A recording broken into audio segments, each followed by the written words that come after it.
Good afternoon and welcome to A Beer with the Old Growler. I'm the Old Growler, Pete LaFrance, and I'm going to be with you this afternoon for a little beer tasting and a little conversation about beer glasses. That's correct.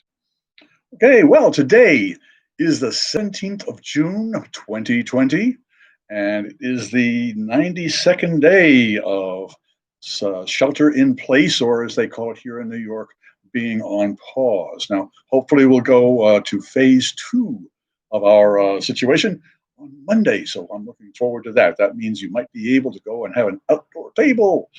Yes, and that's what I'm looking forward to, I tell you. And why are we here? Why did the Old Growler show up? Well, why have I been around 63 times? Well, I'll tell you, because 64 times ago, that's 3 months, it's March 15th, they closed down the pubs, bars, and restaurants here in New York City because of the COVID-19 virus. Well, being a journalist covering the whole malt beverage scene, particularly beer, but also the hospitality industry, well, it left me with nowhere to go, nobody to interview except on the phone, and that's no fun. You have to go there and see it in video. And also, it took away my bars. Now that really hurts because I had a little recreation. Yes, it's certainly great to go out and taste new beers and meet new people. Well, since we can't do that, the Old Growler is going to invite you right here to have a beer with him. And I can see by the clock, it is 5 o'clock. It's time for a beer with the Old Growler. I didn't get a chance to go over to the Henry Street Ale House today to get a new one, but this is some Montauk Wave Chaser, and I tightly capped it. So we'll see what happens overnight in the fridge. Well, I know what happens overnight in the fridge, but I mean, is this going to be a still beer? Oh, it is still beer. No, it's not still beer. It's effervescent. I'm going to get away from the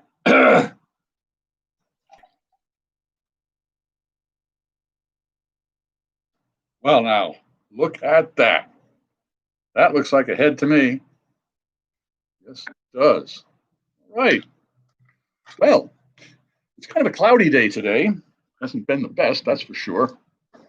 But the Old Growler managed to get a little writing done today. That's always a good thing. Ready?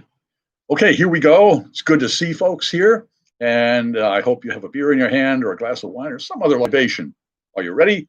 1, 2, 3. Cheers. Oh, that's good. I tell you, that's good. Man, I guess a growler can, once you have to tighten it down, though. I'll make sure that happens. All right. Well, for those of you who are new here, welcome. For those of you who are regulars, it's good to see you. Now, this is the way kind of things run on this one. It is a two-part exercise. The Old Growler starts out with a little introduction, of course. I've just done that. But the first part is the beer tasting. And every time we have a new beer to taste, we follow the same procedure we used to follow over at the Henry Street Ale House when we used to do our tastings on Thursdays. We'd have a couple of beers, well, at least 2 beers, samples to try, possibly a spirit or 2 dropped in.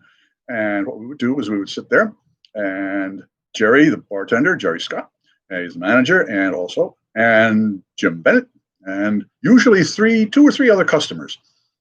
We take a look. Yeah, I'll show you. We take a look at a beer bottle or a beer can. Oh, here, we've got a good one. Nice beer bottle sitting right over here. Okay, this one is, as you can see, it's kind of, it's got a Mexican little look to it there, the agave plant, and it says, of course, it's got Mas Agave on it. This is a Founders beer, and so we would read the label. It says Founders. We're familiar with that brewery, and Mas Agave, more agave. If you live in Brooklyn long enough, you have to speak a little Spanish. Barrel aged, it says, it's a barrel aged series, an Imperial Lime Goose style ale, brewed with agave, aged in tequila barrels. Well, that sounds interesting. And it says Founders, of course, in Grand Rapids. And on the back, it gives an explanation. We love cocktails, and it explains how was inspired in Mexico by the brewmaster. And he came back, and that's what we've got. So we read the label off, we take a look at it, say, what are they trying to sell us? Well, they're trying to sell us that looks like a Goes style, which is a kind of a cloudy and funky farmhouse beer with some agave in it and aged in tequila barrels. Well, Jerry would crack it open, pass it around, and if it met expectations, exactly what it said on the bottle, it got a thumbs up. If it couldn't meet expectations, which every once in a while happens, it got a thumbs down. All right. That's the way things work as far as the tastings go. Now, today, we have a crowler. This is filled at the brewery, so it can't possibly have too much information on it other than the fact that it does come, as you can see, from Randolph.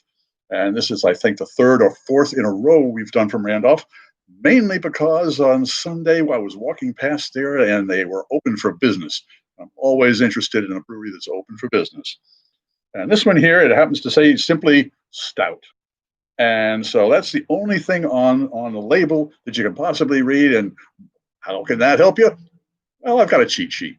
We're going to take a look at the cheat sheet, and then we're going to try this one out today. That's what we're going to do. But I need a little more libation.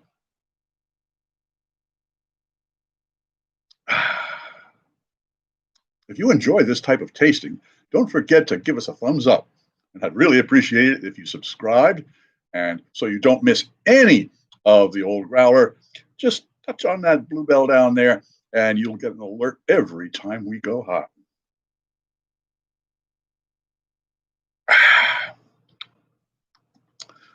Okay, well, I think it's time for a tasting, don't you? All right, well, first of all, let's get to the cheat sheet so that we actually know what we're tasting. And in this case, it's called, a little bit of research, it's called the Anniversary 2. Randolph Beer produces it, and it's a Imperial Stout, and it says Stout Imperial Double Milk. 9.8% ABV. Oh, we're going to, this is a little, and a 60 IBU. So, okay, so that tells us that it's high in alcohol, and 60 international bittering units means it's fairly bitter. All right, quote, for our second anniversary, we brewed an Imperial Stout, sweet stout, resembling German chocolate cake, brewed with coca, toasted coconut, and lactose. Mild sweetness mingles with huge coconut flavor, finishing with a chocolate background. All right, well, that pretty much explains what it's all about. Now, we all know what a stout is. That's pretty thick type of a character there. And okay, they also, this is, yes, okay. Yeah, this is their anniversary 2. I have something about them collaborating, but I think that might have been on, that'll be the beer for tomorrow. Sometimes I have to keep track. Okay, what we have here is a chocolate cake. That's what it says. Coconut and lactose. Well, lactose is simply adds sweetness to it because it doesn't ferment. So we'll have sweet chocolate, coconut, toasted coconut. All right, well, that's what we have now. This particular glass is, as you can see, it's a wine glass. In fact, it's a red wine glass. It's a table red wine glass.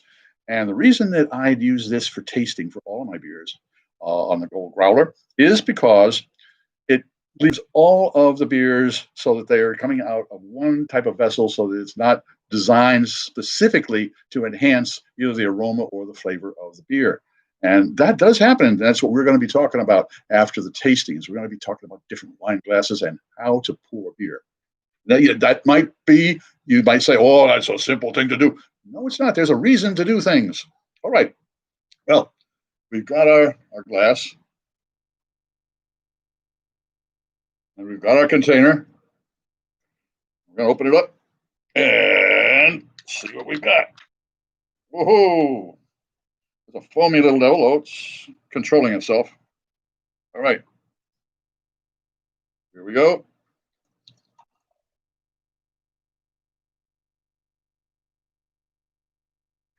Keep that beer away from the computer. All right. Well, it certainly looks like a stout, that's for sure. And it's got a nice brown head on it. Look at the color on that. That is really a nice color. The bubbles are very small. I'm sure you can see. Let's see if you can focus in on that. They're very small, which means that there is a lot of dextrin in it, which means that essentially it should be a nice, thick bodied beer. All right, let's take the first nosedive. Well, I can smell chocolate, that's for sure. And coffee, actually. So, well, we'll find out. Ready for a sip? No, a swig. Here we go. Oh, wow. Even before I opened my mouth, and this is an oddity, the coconut came right out. This is really a coconut cake that happens to look like a stout. Let's try it one more time.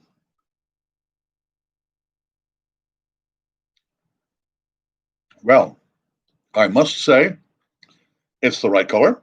It has the right aromas. It has the right flavors, and they're nicely balanced. So, does Anniversary 2 Stout Imperial Stout meet expectations? Yes, it does. I'm the old growler hoping that all of your beers meet expectations.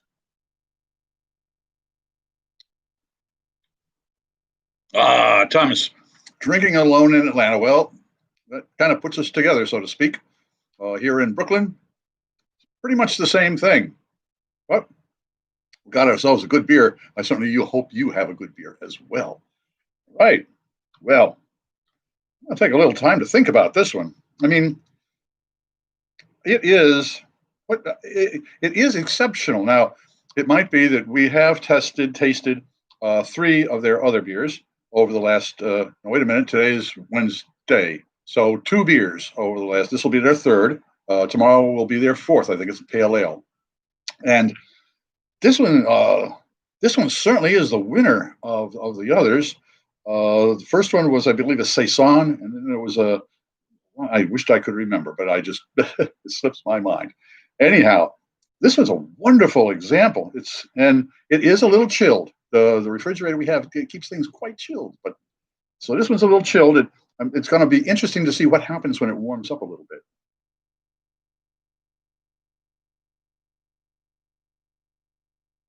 I'm willing to bet that the chocolate in the chocolate cake comes out a little more if we let this open up a little bit. And by opening up, I mean warm up a little bit. Wow. This is a 32-ounce container. It might be this might take care of this production. An empty container. Boy, we don't often have empty containers when it comes to beers, that's for sure. Some of them are good, but you can only drink so much of them, just a couple of ounces. And that's the one interesting thing about beer tasting. Yes, you can quaff, but a sip or two, you can pretty much make up your mind exactly what that beer is. And if you're good, you can deconstruct it. I'm not that good yet. Right. Well, we have looked at the beer, tasted it, and we have one more for tomorrow, that's for sure. Tomorrow is Thursday. Yes, it is. Friday, we might have a special treat. So stay tuned on that. Well, now I'd like to get to, as you saw me earlier, as I poured this, I tilted the glass just a little bit. And it helped it to keep from foaming too much. Now, is there a proper way to pour beer? Yes, there is. Now, I'm going to use this glass as an example. The reason that you have your glass tilted at an angle is, of course, to control the head when you're pouring out of a can or a growler, that sort of thing. Now, why is a head created?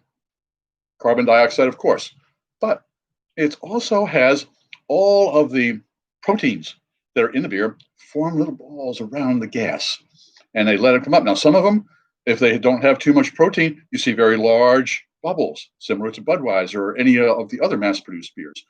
But if you have a lot of malt in there, it has a lot of dextrin and it has a lot of the proteins that will bind around it, and they form very, very tiny little bubbles.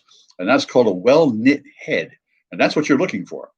So it depends on the beer, but most beers, if you pour at a 45-degree angle, you can control the rise of the head, and that's the important thing. You want to always have 2 fingers of head. That way you're in shoot. Why have head? I'll tell you why. Because the bubbles release aromatics. They're called esters, and there have such esters as the banana flavor that you get out of a wheat beer, or the kind of grassy flavor, the new mown lawn you get from an ale. Those are esters, and they are released in the air because of the head. If you don't have any, although Guinness is an exception, they, I believe, have a 1/4 of an inch head, and that is particular to that beer. Also, it's particular to that style of glass. This is called, in Ireland, this is called a jar. So you would ask for a jar of Guinness, and the head would just come up to there. So if you're an American, you love that, because most don't. They have to have just a little bit of head, or even less, because they're going to jip you out of a beer. Yeah, no. You need the 2 fingers of head so you can get the aromatics. The flavors, those come from the beer itself. But we'll talk about that at another time. Right now, oh, and from a tap, it's the same system. You hold it to a 45-degree angle to control the head. Now, I have always used these wine glasses for tasting beers. Now, if you notice, this glass has a wide mouth, which allows all the aromas, especially if you have a nice thick head, all those aromas to come out. And that's particularly important in ales, because ales are fermented very quickly. And what they do is they release a lot of aromas. You want to be able to sniff it. All right, well, let's go to a lager. Say, a Pilsner Urquell, and just happen to have a Pilsner Urquell glass right here, all inscribed and everything. Now look at the shape of this. What makes it different? Well, it's very, very obvious what the difference is. Here we go. Now, why is there a difference in the glass? I'll tell you. Because this style of glass, when you pour a Pilsner Urquell in there at the right angle, it allows the bubbles to rise, and you can see them, and it's very clear, like a very clear beer. It's showing itself off. That's what it's doing, and always have 2 fingers of head. Now, with a Pilsner, with a lager, you don't get as much aromatics. You're looking more for the sight. So you don't need as much of an opening to get them all, to get all of those aromatics, because there's not that many to a lager, because it ferments at a lower temperature, and therefore it doesn't have quite the amount of aromatics that come out. All you want is the aromatics from the hops. And that's perfect to get from this. Now, this, unfortunately, it had a little trouble in the dishwasher. This has a little bit more of a flare rather than just an open. So it allows the aromatics, and this would be for an ale or for an American IPA. American IPAs are a little bit different than the British, but we'll talk about that another time.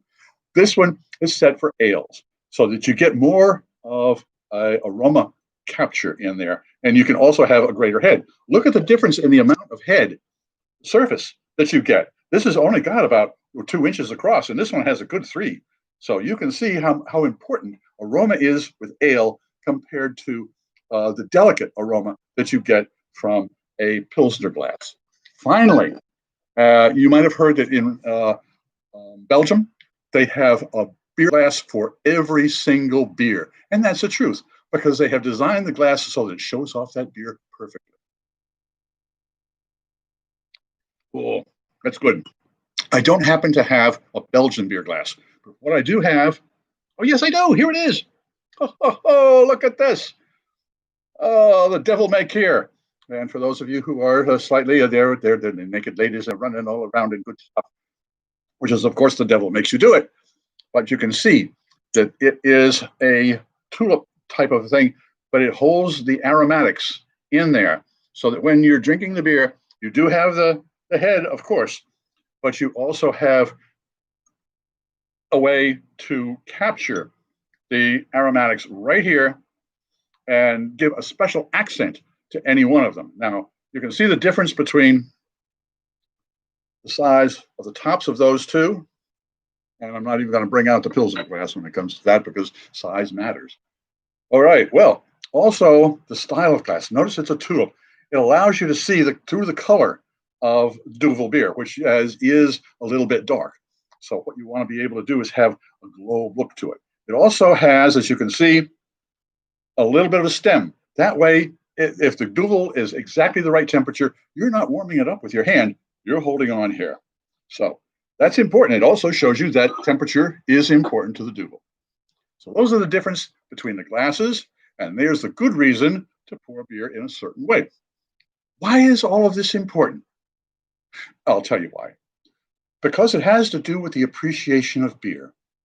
It has to do with just about anything. If you pay attention to what you're doing, if you're constantly asking why pour it into that glass? Why use that glass?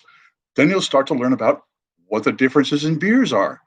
And that is the way you begin to really understand, really get into beer. And, well, if you're not into beer, you probably haven't been watching this one for too long. Oh, that's a fine beer. I tell you, I'm going to have to write to the folks at Randolph about this one.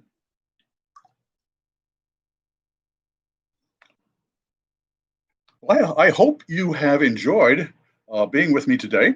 I really do. If you have, please give me a thumbs up, subscribe, and don't forget to touch on that blue bell down there, and that way you will know when every single one of these productions goes hot. I wouldn't want to miss any one of them, and would you? No, not when it comes to good beer. Also, if I may ask, any comments, I would appreciate it, because a lot of times I get in touch directly, or the breweries get in touch with me, and they'll send me a sample of beer or two. So if you know of a beer or a brewery in your area that is special for you, let me know, because that way I can get in touch with them and maybe run a sample. If you have an idea for a specific topic, don't forget to let me know in the comments below. I tell you, we like to talk about beer, and the Old Growler has always liked to talk about beer, especially in the pubs, bars, and restaurants that I hang out in. And without a sounding board, well, it's a little tough. So that's why I'm trusting you folks to help out. I really do appreciate it. Oh, well, we're running a little early this time. So it's usually I'll stop at around 5:30, but we got 5:22. We got a little extra time today. So let's see. Well, why don't I do something simple and reach up here and give you my curriculum vitae, my qualifications. And you're all, some of you who are still here wondering what they're doing. Well, these are the two books that I have written, and they are still available, I do believe, on Amazon. And later on, we'll talk about them. But these two were 1995, 1997. And that is how I got a chance to learn about beer and food. And it's one of the important things about writing, or, well, at the time I was writing, now it's video. It's important to tie beer together with food and beer together with culture, because it is so much than just something to get a buzz on. However, when you ask anybody, why do they drink beer? And they say, oh, for the flavor, oh, for the aroma, especially beer geeks, oh, for the uniqueness. Everybody drinks beer to get a buzz. That is the truth. Don't let anybody lie to you. They also drink it for the nuances. It's the same with food. Once you start out, say, with discovering a particular, if you're a sports fan and you go to a ballpark, some folks, they would go to, say, as many ballparks as they can in a lifetime. They have a bucket list of a ballpark in every state. Well, every ballpark has a different hot dog. Every ballpark has a different beer. Well, there's something to remember. Keep track of that. Then you'll be able to say, "Whoa, I had hot dogs in Chicago that were a certain way." You may be a baseball fan, but you're also a hot dog fan. And the beers, oh, the beers now in the stadiums, they're outstanding. The trouble is, as you can see, the Old Growler is here, and that's because you can't go out. They don't have any teams. Well, they have the teams, but there's no spectators, and that's the way we are. However, I have a great deal of faith in how things are going here in New York City. Supposedly on Monday, things will open up just a little bit more. In fact, I'm going to get in touch with our our councilman from here in Brooklyn, because there's a certain street over in Brooklyn Heights that the parking there is not absolutely. I mean, it's necessary. All parking is necessary in New York, but this is outside of a stretch of 4 restaurants, and if they could have those tables outside in what would have been parking area, that would let them survive. So that's important for all of you out there who are still in lockdown. Make sure that you support your local restaurants. Either go pick the food up yourself or have them deliver it to you. Be safe. That's the important thing. But we're going to get out of this, and we're going to get out of this together. It's a big storm, and we're all going to survive this storm.